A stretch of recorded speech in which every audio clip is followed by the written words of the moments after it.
नमस्कार, मैं हूं सौरभ शर्मा। क्या प्रधानमंत्री नरेंद्र मोदी सबको चौंकाने वाले हैं? क्या पीओके पर मोदी सरकार का एक्शन प्लान तैयार है? आज ये सवाल इसलिए पूछे जा रहे हैं क्योंकि मोदी के अमेरिका और इजिप्ट दौरे से लौटते ही रक्षा मंत्री राजनाथ सिंह ने एक बहुत बड़ा स्टेटमेंट दिया। उन्होंने कहा कि भारत एलओसी के उस पार जाकर भी मार सकता है। अब इसे संयोग कहिए या कुछ और, कि जिस दिन मोदी का विमान दिल्ली पहुंचता है उसी दिन पाकिस्तान के कब्जे वाले कश्मीर से चौंकाने वाला वीडियो आता है। कैमरे पर कबूलनामा आता है कि कैसे पाकिस्तानी सेना और आईएसआई पीओके में टेरर कैंप चला रही हैं। पीओके की आवाम सड़कों पर निकल आती है, पाकिस्तानी फौज को कश्मीरियों का कातिल बताती है। तो क्या पाकिस्तान के कब्जे वाले कश्मीर में शुरू हुई हलचल आने वाले दिनों में तूफान बनने वाली है? और क्या मोदी ने पीओके को भारत में मिलाने की पूरी प्लानिंग कर ली है? आइए समझते हैं एक रिपोर्ट से।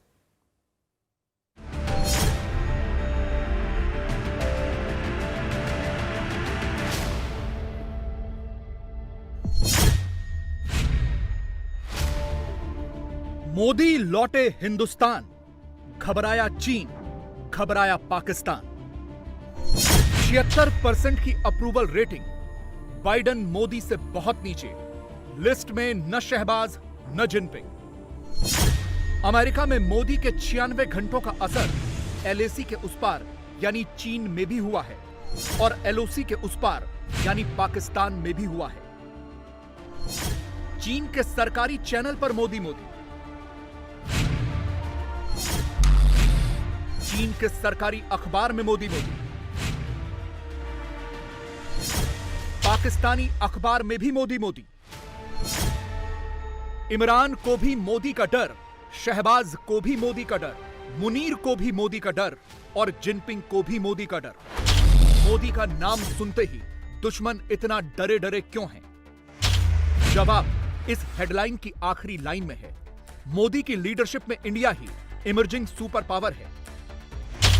मोदी जब से अमेरिका से लौट के आए हैं, चीन और पाकिस्तान दोनों चिल्ला रहे हैं। खौफ का आलम ऐसा कि इमरान की पार्टी पीटीआई अपने कप्तान का मोदी वाला वीडियो घुमा रही है।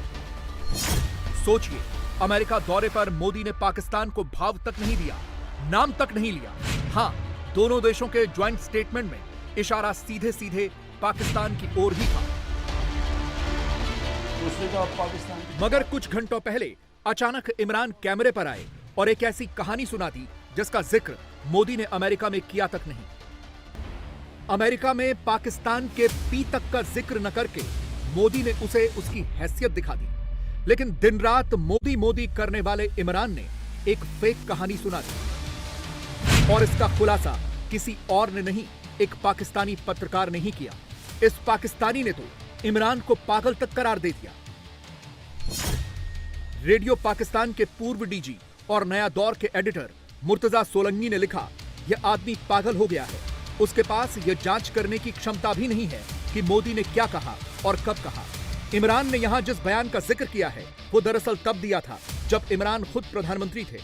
इमरान को अब या तो खुद को थप्पड़ मारना चाहिए या अपना ट्वीट डिलीट कर देना चाहिए। पाकिस्तान के पूर्व पीएम की हरकतें देखकर आप ये भी कह सकते हैं कि मोदी के एक अमेरिका टूर ने पाकिस्तान का पूरा मानसिक संतुलन बिगाड़ कर रख दिया है। और इसकी एक दूसरी वजह है भारत अमेरिका के ज्वाइंट स्टेटमेंट में दहशतगर्दी और आतंकवाद पर पाकिस्तान में पल रहे आतंकी संगठनों का पूरा बायोडेटा। और यह स्टेटमेंट पढ़कर अब पाकिस्तान को लगने लगा है कि भारत का चेला बनकर रहो, नहीं तो भुगतो। गौर से सुनिएगा। मोदी की अमेरिका वाली पावरफुल विजिट का इंपैक्ट अब पाकिस्तान के कब्जे वाले कश्मीर में दिखने लगा है। पीओके सुलगने लगा है।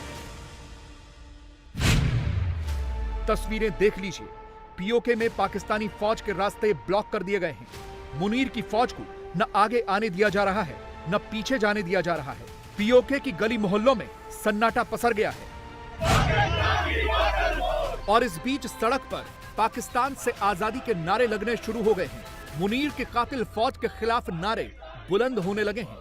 कश्मीर के नाम पर हिंदुस्तान में खून बहाने वाली पाकिस्तानी फौज अब पीओके के लोगों का भी खून बहाने लगी है ताकि ब्लेम हिंदुस्तान पर डाल सके। लेकिन ऑन कैमरा इसकी पोल खुल गई। सीधे पीओके से हमारे पास इसका वीडियो भी आ गया है और ऑडियो भी आ गया है।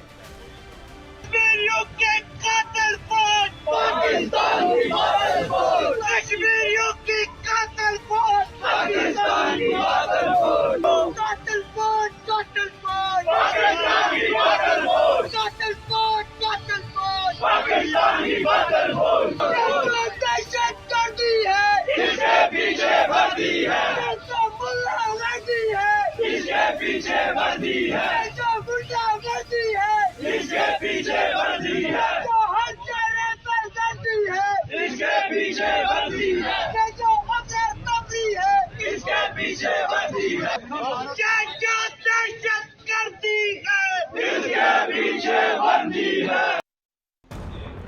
पाकिस्तान आज से पहले तक यही कहता आया है कि वो भारत में आतंकी नहीं भेजता, मगर अब पीओके के ट्रेडर्स एसोसिएशन के अध्यक्ष मौलाना खलील का एक चौंका देने वाला वीडियो आया है, जिसमें यह शख्स बाकायदा बता रहा है भारत में खून बहाने की ट्रेनिंग कौन देता है, कहां देता है। गौर से सुनिएगा। उसने कहा हम ट्रेनिंग पे भेजते ही नहीं, बच्चों को हम नहीं भेज रहे। मैंने कहा कौन भेजता है? मुझे कहने लगा जी पाकिस्तान आर्मी आजकल ट्रेनिंग करवा रही है। मैं आज की प्रेस कॉन्फ्रेंस की वसातत से इंटेलिजेंस इदारों को, पाकिस्तान की आर्मी को, इंतजामिया को ये मुतालबा करता हूँ कि ऐसे लोग जो इंटेलिजेंस इदारों के लिए बदनामत का बायस बन रहे हो, जो पाकिस्तान आर्मी के लिए मसाइल पैदा करने का जरिया बन रहे हो, सबसे पहले बेखूनी उनकी जरूरी है, उनका हिसाब है। मोदी ये पहले से जानते हैं। मोदी के पास पीओके की एक एक इनसाइड रिपोर्ट आ चुकी है और अमेरिका में बाइडेन से मीटिंग के बाद जैसे ही प्रधानमंत्री भारत लौटे, उसके बाद मोदी सरकार की तरफ से जैसे रिएक्शंस आ रहे हैं, वो एक बहुत बड़ा संकेत दे रहे हैं। पीओके में क्या होने वाला है, इंडिया क्या कर सकता है या करने वाला है, इसका हिंट रक्षा मंत्री ने दे दिया है। अंतर्राष्ट्रीय जगत में भारत की प्रतिष्ठा बढ़ी है। अंतर्राष्ट्रीय जगत में भारत का कद बढ़ा है। आज अंतर्राष्ट्रीय मंचों पर भारत कुछ बोलता है तो सारी दुनिया कान खोलकर सुनती है कि भारत बोल क्या रहा है। यह हैसियत सारी दुनिया में भारत की बनी है। भारत अब पहले जैसा भारत नहीं रहा। भारत ताकतवर भारत बनता जा रहा है। जरूरत पड़ी तो भारत सीमा के इस पार भी मार सकता है और जरूरत पड़ी तो सीमा के उस पार भी जाकर भारत मार सकता है। अब तो आप ये देख रहे हैं कि पीओके में क्या हो रहा है। मैंने एक बार कहा था कि मुझे लगता है कि बहुत ज्यादा हमको कुछ करने की जरूरत नहीं पड़ेगी। पाक ऑक्युपाइड कश्मीर के लोगों पर जो जुल्म ढाया जा रहा है, वहीं से यह डिमांड उठेगी कि हमको भारत में अपने को मर्ज करना है। और आपने देखा होगा टेलीविजन के पर्दे पर कई बार वहां के लोग स्लोगन, नारे लगा रहे हैं कि हमको भारत में मर्ज करो। यह कोई छोटी बात नहीं है। चीन और पाकिस्तान जैसे देशों को लेकर मोदी की विदेश नीति एक सरप्राइज एलिमेंट पर भी बेस्ड है, यानी एक्शन लेने में मोदी रत्ती भर की देरी नहीं करते। तभी तो अलग अलग सर्वे में मोदी की विदेश नीति को देश की जनता फुल मार्क्स देती है।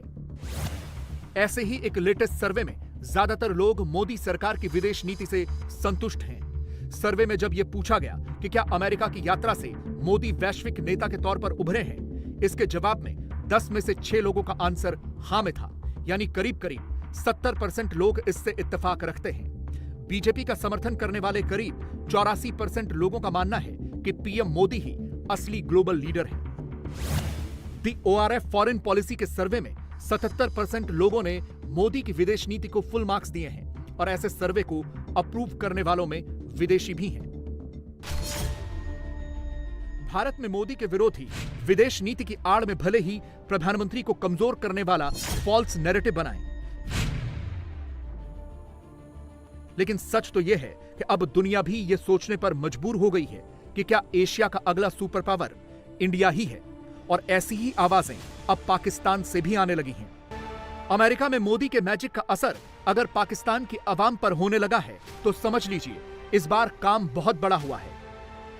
और अगर मोदी की अमेरिका विजिट का पूरा सार अमेरिका में ही बैठे एक पाकिस्तानी से समझना हो तो सुन लीजिए पाकिस्तान के मशहूर पत्रकार वजाहत खान ने मोदी को क्यों जीनियस कहा है। नरेंद्र मोदी के नाम। नरेंद्र मोदी आ गया है अमेरिका और लगता है कि नरेंद्र मोदी छा गया है। छक्के पे छक्का मारा है नरेंद्र मोदी ने। दे से कि credit should go where it is due. तारीफ जिधर करनी चाहिए उधर, जिधर बनती है उधर करनी चाहिए। Clearly Narendra Modi has exceeded at least my expectations। जो जिस तरीके से इन्होंने ऑपरेट किया है ओवरऑल, जो चीन के बारे में आज बात की मोदी ने, चीन का नाम लिए बगैर कहा कि काले बादल कॉन्फ्रंटेशन के और कोअर्जन के इंडो पैसिफिक में नजर आने लग गए हैं। वो क्लियरली दो मुमालिक का इन्होंने रेफरेंस दी बगैर नाम लिए। एक चीन का रेफरेंस दी इंडो पैसिफिक में कि कोएजन और कॉन्फ्रंटेशन कर रहा है इंडो पैसिफिक में, और पाकिस्तान का बगैर नाम लिए मेंशन किया कि क्रॉस बॉर्डर टेररिज्म के लिए कोई इफ एंड बट नहीं हो सकता, और जो भी एक्सपोर्ट करता है टेररिज्म उसे हमें कुचल देना चाहिए।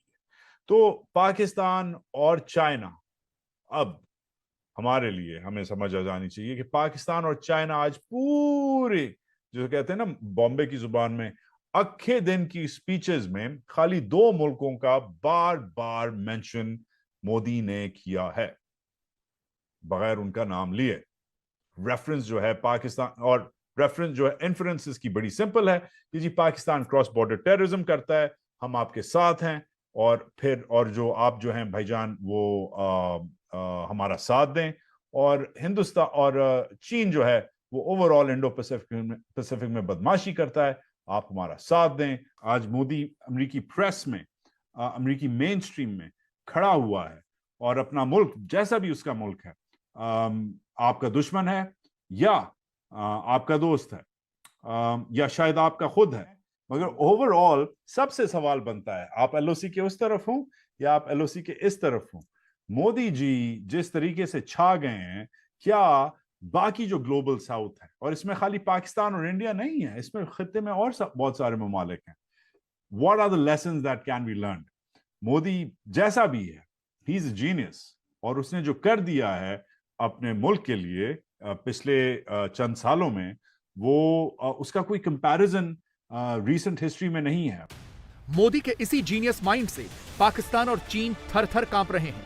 भारत में मोदी के दुश्मनों को भले ही अंदाजा न हो, लेकिन एलएसी और एलओसी पार बैठे दुश्मनों को न्यू इंडिया की ताकत का अंदाजा अच्छी तरह से लग गया है। अमेरिका और मिस्र के इंटरनेशनल टूर के बाद मोदी का पॉलिटिकल प्रोग्राम बना है। प्रधानमंत्री कल सुबह 11:15 बजे बीजेपी कार्यकर्ताओं से बात करेंगे। मेरा बूथ सबसे मजबूत, मोदी का यह प्रोग्राम भोपाल में होगा। मध्य प्रदेश की राजधानी में पहली बार ऐसा होगा कि मोदी 5 नई वंदे भारत ट्रेनों को एक साथ हरी झंडी दिखाएंगे। नरेंद्र मोदी ने आज मणिपुर पर हाई लेवल मीटिंग की। सवाल है कि क्या इस सबसे विरोधी चुप हो जाएंगे? अलग अलग कैंप से जो खबरें आ रही हैं, उनसे लगता है कि मोदी के दुश्मनों के अलग अलग सियासी चूल्हों पर अलग अलग पुलाव पक रहा है। सियासी पुलाव का स्वाद क्या है, विपक्ष का चुनावी दाव क्या है, और मोदी के पास जवाब क्या है? आइए देखते हैं।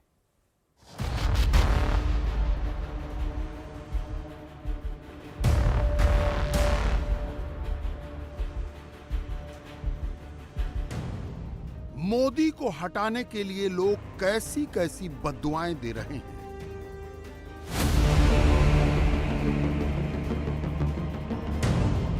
मोदी को हराने के लिए लोग क्या क्या प्लान बना रहे हैं।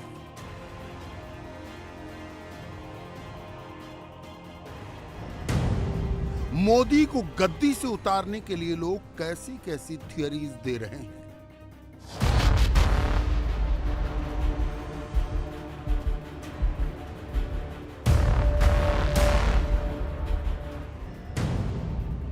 दुश्मनों ने ख्याली पुलाव पकाया, क्या उसे ही चुनावी दांव बताया। पिछले 9 साल में यह बार बार साबित हुआ कि मोदी को किसी एक चुनावी दांव से नहीं हराया जा सकता। फिर भी ख्याली पुलाव पकाने पर कोई रोक तो होती नहीं, इसलिए दुश्मनों के कैंप में ख्याली पुलाव पकते रहते हैं। रूस में प्राइवेट आर्मी वैगनर ग्रुप ने बगावत की। मॉस्को में खून खराबे का खतरा पैदा हो गया। सर्वशक्तिमान पुतिन को अपना फैसला बदलना पड़ा। रूसी राष्ट्रपति अपने रक्षा मंत्री को हटाने के लिए भी राजी हो गए। वैगनर ग्रुप की 12 घंटे वाली बगावत में मोदी विरोधियों को ख्याली पुलाव का नया मसाला दे दिया। ऐसा ही एक ख्याली पुलाव शिवसेना का मुखपत्र सामना छाप रहा है। रूस में वैगनर ग्रुप की बगावत का जिक्र करते हुए सामना ने जो लिखा, उसकी कुछ पंक्तियां पढ़ने से ही ठाकरे की पार्टी के इरादे साफ हो जाते हैं। सामना ने लिखा, तानाशाह अपनी सुविधा के मुताबिक देशद्रोह की व्याख्या बदलता रहता है।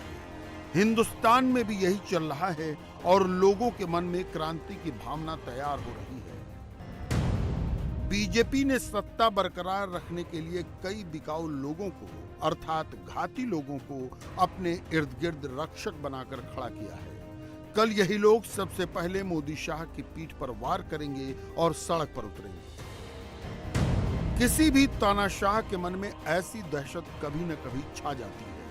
पुतिन हो या मोदी, उन्हें बगावत का सामना करना ही पड़ता है। हिंदुस्तान की सत्ता अहिंसक वैगनर मार्ग से ही उल्टी जाएगी और वो मार्ग मतपेटी है। पटना में मोदी की सत्ता को चुनौती देने वाला लोकतंत्र रक्षक वैगनर ग्रुप एक साथ आया। पटना में अपोजिशन पार्टियों की मीटिंग हुई। अगले दिन रूस में वैगनर ग्रुप की बगावत हुई। मोदी से डरने वाले सियासी मन ने दोनों को कंबाइन कर दिया। सोचिए, ठाकरे ने अपोजिशन पार्टियों के ग्रुप को वैगनर जैसा हिंसक ग्रुप बताने से पहले एक सेकंड के लिए भी नहीं सोचा। पटना की मीटिंग में खुद ठाकरे भी मौजूद थे, फिर भी विपक्षी दलों को वैगनर बताते हुए उनकी कलम नहीं कांपी। इसके पीछे की सोच क्या है? सोच ये है कि चलो एक वैगनर ग्रुप यहीं तैयार कर लो, चुनाव नहीं हुआ तब भी मोदी को हटा दो। जैसे रूस में वैगनर आया और राजधानी मॉस्को की ओर बढ़ा, वैसे ही कोई आ जाए जो दिल्ली की ओर बढ़ जाए।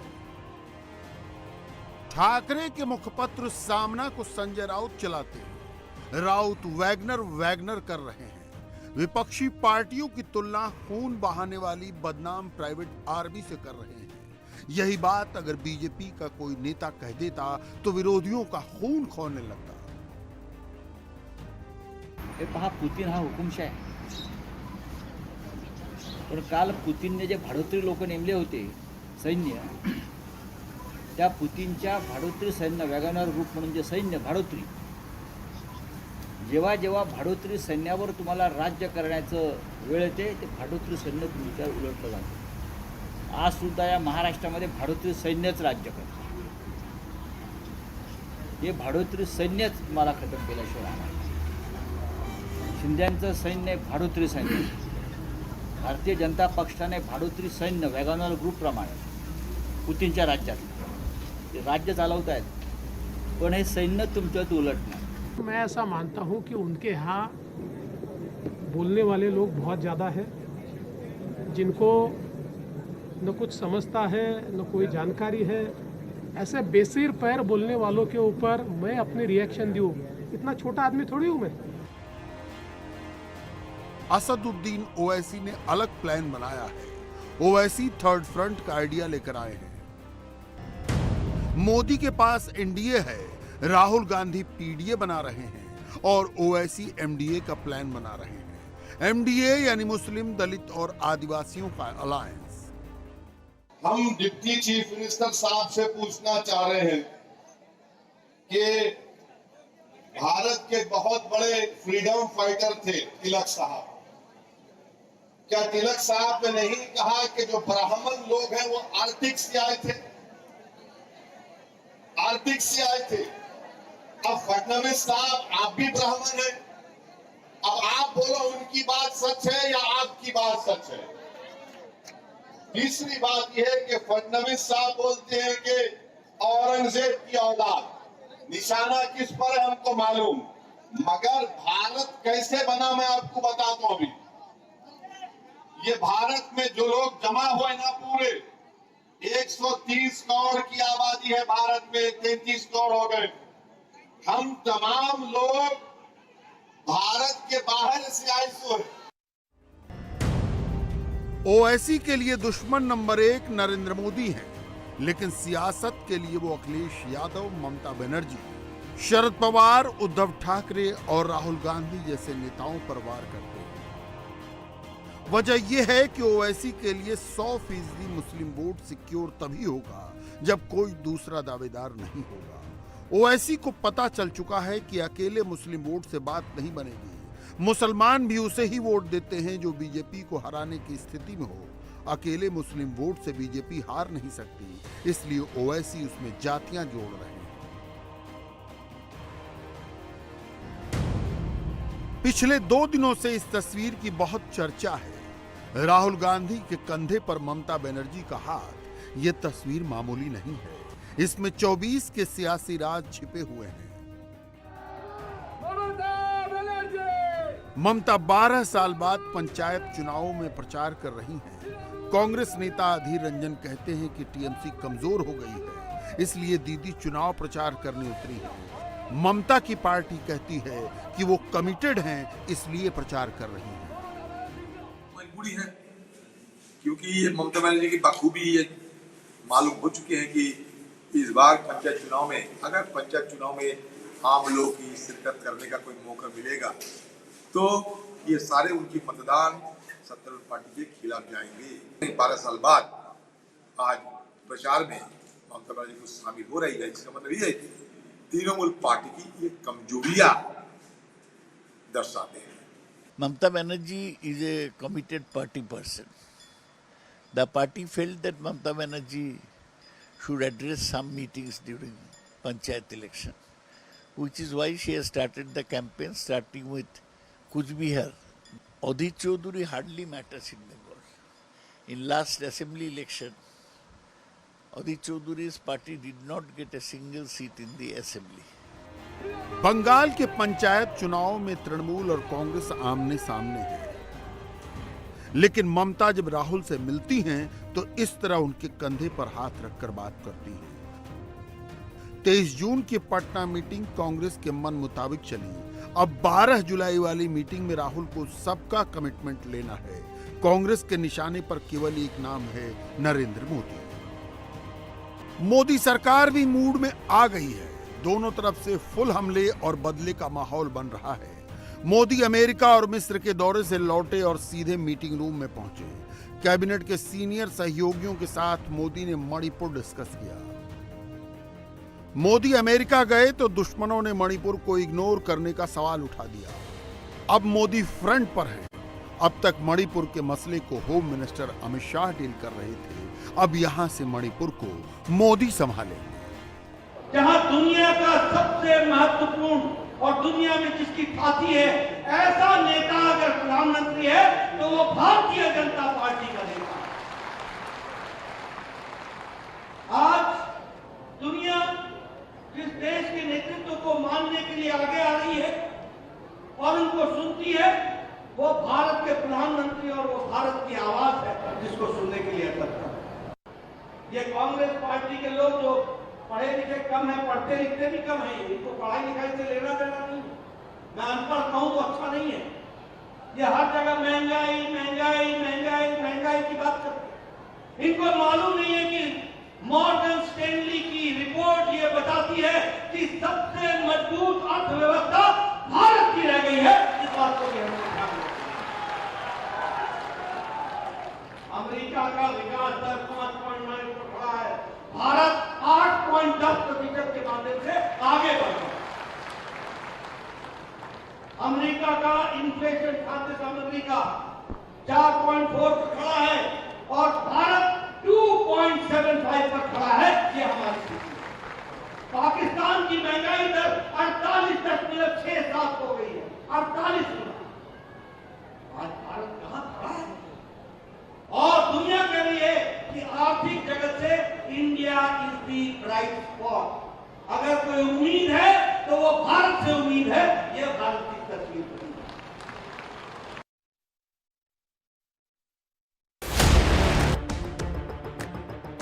मणिपुर का सवाल बड़ा है, कांग्रेस के आरोप भी बड़े हैं, लेकिन फ्रंट पर अब मोदी हैं।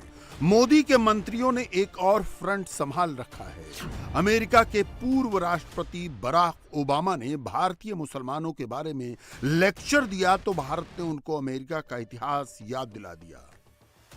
ओबामा साहब को मैं समझता हूं कि बात नहीं भूलनी चाहिए कि दुनिया का अकेला देश ये भारत है जहां के रहने वाले ऋषियों और मनीषियों ने भारत की सीमा में ही रहने वाले लोगों को अपने परिवार का सदस्य नहीं माना, बल्कि सारी विश्व की धरा पर रहने वाले लोगों को अपने परिवार का सदस्य मानते हुए वसुधैव कुटुंबकम का संदेश दिया। हम हिंदू, मुस्लिम, ईसाई, यहूदी इस नाम पर कभी भेदभाव नहीं कर सकते। भारत के सेकुलर कैरेक्टर को समझने की लोगों को कोशिश करनी चाहिए। कुछ एक परसेप्शन सारी दुनिया में बनाने की कुछ ताकतों ने कोशिश की है, उसी आधार पर शायद लोगों की धारणा बनी होगी। उनको अपने बारे में भी सोचना चाहिए कितनी मुस्लिम कंट्रीज के ऊपर उन्होंने अटैक किया है, आप अच्छी तरह जानते हैं। भारत वो देश है जिसने धर्म के आधार पर कभी किसी से भेदभाव नहीं किया, जबकि ओबामा ने मुस्लिम देशों में खून बहाने से कभी गुरेज नहीं किया। ओबामा के कार्यकाल में सिर्फ एक साल में 26,171 बॉम्ब गिराए गए। 2016 में अमेरिका ने मुस्लिम देशों पर हर घंटे औसतन 3 बॉम्ब गिराए। ओबामा ने Afghanistan, Libya, Yemen, Iraq, Syria और पाकिस्तान पर बम बरसाए। राष्ट्रपति बुश की तुलना में ओबामा ने ड्रोन के हमले 10 गुना बढ़ा दिए।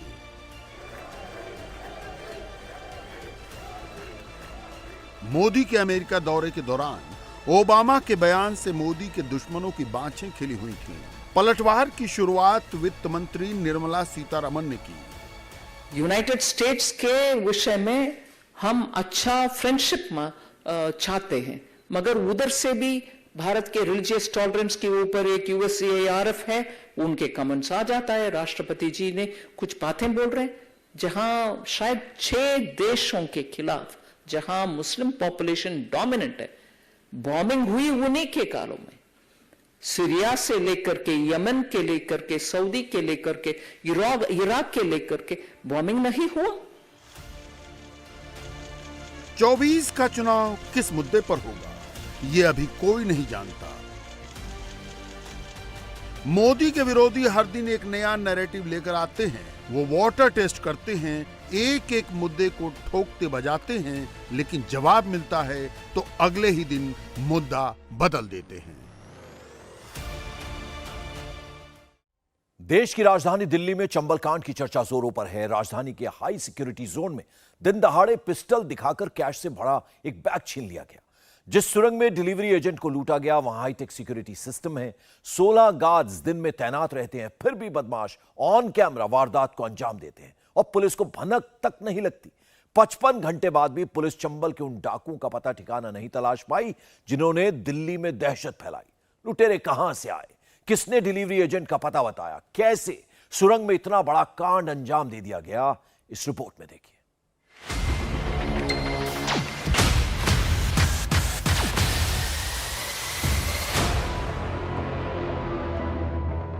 दिल्ली की हाई सिक्योरिटी जोन में चंबल के डकैतों का तांडव।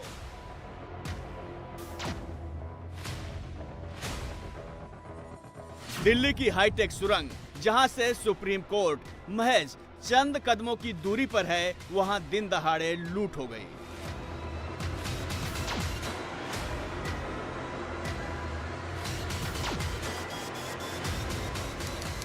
तारीख 24 जून, वक्त दोपहर के 3 बजे, जगह है प्रगति मैदान, नई दिल्ली।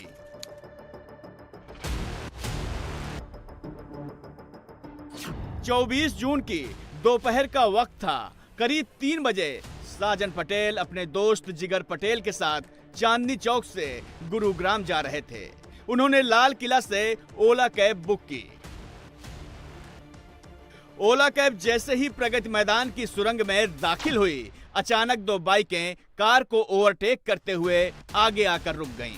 कैब ड्राइवर को मजबूरी में ब्रेक लगाना पड़ा। कैब की पिछली सीट पर बैठे साजन और जिगर पटेल को समझ पाते उससे पहले ही पलक झपकते बदमाशों ने उनकी कार को घेर लिया। एक बदमाश ने ड्राइवर को गन पॉइंट पर लिया और दूसरे बदमाश ने कार की पिछली सीट पर बैठे डिलीवरी एजेंट को पिस्टल का खौफ दिखाकर बदमाश कैश से भरा बैग छीनकर फरार हो गए। अब एक और पिक्चर देखिए। लूट की वारदात के बाद बाइक पर पीछे बैठा बदमाश पिस्टल से कैब ड्राइवर पर निशाना साधता है। उसने ऐसा कैब ड्राइवर को डराने के लिए किया ताकि वो बदमाशों का पीछा करने की हिम्मत नहीं करें और चारों लुटेरे आराम से फरार हो जाएं। दिल्ली के प्रगति मैदान की जिस सुरंग पर बदमाशों ने डिलीवरी एजेंट को लूटा वो 1.5 किलोमीटर लंबी है। उसकी सुरक्षा प्राइवेट सिक्योरिटी गार्ड्स करते हैं। दिन में यहाँ 16 सिक्योरिटी गार्ड्स तैनात रहते हैं। दोपहर में जिस वक्त बदमाशों ने लूटकांड को अंजाम दिया, सुरंग के एंट्री और एग्जिट पॉइंट पर एक गार्ड तैनात थे। अब सवाल उठता है कि इतनी कड़ी सुरक्षा को बदमाशों ने कैसे भेदा? क्या डिलीवरी एजेंट को जानने वाले किसी शख्स की मिलीभगत से लूटकांड को अंजाम दिया गया? राजधानी दिल्ली में बदमाशों के इरादे इतने बुलंद हो चुके हैं कि वो हाई सिक्योरिटी जोन में भी बंदूक की नोक पर वारदात देने से परहेज नहीं करते। आप देखेंगे कि किस तरीके से ये चारों बदमाश हैं और बाइक से उतरे। 2 बदमाश बंदूक की नोक पर गाड़ी से भरा कैश लेकर मौके से फरार हो गए। ये आईटीओ से जब टनल में एंट्री करेंगी, जो कि इंडिया गेट पर एग्जिट होती है टनल, उस टनल का मामला है जहां पर इस वक्त हम खड़े हैं। ये वही जगह है जहां पर बदमाशों ने पूरी वारदात को अंजाम दिया। फिलहाल घटना 24 तारीख की है और आज 26 तारीख हो चुकी है। 48 घंटे से ज्यादा का समय बीत चुका है, लेकिन दिल्ली पुलिस अब तक इस मामले में किसी भी आरोपी को गिरफ्तार नहीं कर पाई है। साजन कुमार पटेल चांदनी चौक की ओमिया इंटरप्राइजेस में डिलीवरी एजेंट के तौर पर काम करते हैं। वारदात के दिनों गुरुग्राम में कैश डिलीवरी करने जा रहे थे। उनके बैग में कलेक्शन के करीब 2 लाख रुपए थे। कैश के बारे में जानकारी सिर्फ कंपनी के लोगों और उनके साथी जिगर पटेल को थी।